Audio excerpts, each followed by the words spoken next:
నమస్కారం. నా పేరు సోనాక్షి. ఈరోజు నేను అమ్మ గొప్పతనం గురించి చెప్పబోతున్నాను. అమ్మ ఆ పదంలోనే మనకు ఏదో ఒక తెలియని అనుభూతి కలుగుతుంది. అమ్మ ప్రేమలోనే కాదు, అమ్మ అనే పదంలోనే గొప్పతనం ఉంది. ఈ సృష్టికి మూలం అమ్మ.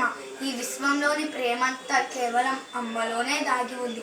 మనం పలికే మొదటి పదం అమ్మ.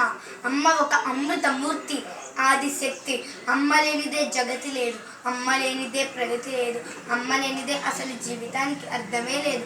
అమ్మ ప్రేమ ఆకాశమంతా విశాలమైనది, సముద్రమంతా లోతైనది. మన కలలకు ప్రతిరూపం అమ్మ, మన ఆశయాలకు పుణ్యబలం అమ్మ, మన చిరునవ్వుకు కారణం అమ్మ, మన బాధకు ఓదార్పు అమ్మ.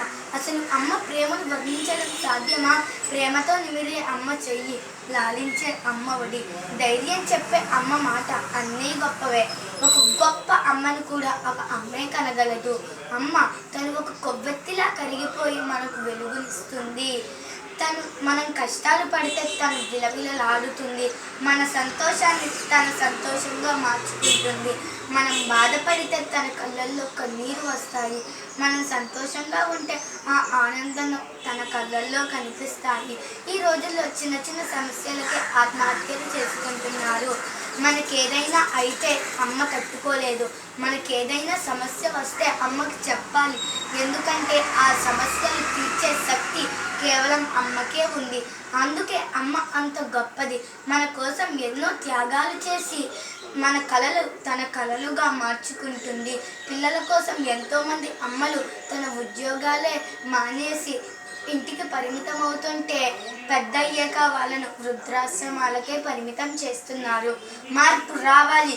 ఇప్పుడే, ఇక్కడే, ఈ క్షణమే అమ్మ ప్రతిరూపం తెలుసుకుంటూ పెరగాలి.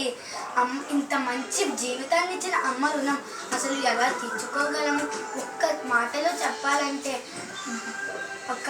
చెప్పాలంటే దేహం మనది, ఊపిరి అమ్మది, బాధ మనది, కన్నీళ్ళు అమ్మది, సంతోషం మనది, త్యాగం అమ్మది.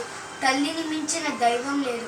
అమ్మ లేనిదే జననం లేదు, అమ్మ లేనిదే గమనం లేదు, అమ్మ లేనిదే సృష్టిలో జీవం లేదు, అమ్మ లేనిదే అసలు సృష్టి లేదు.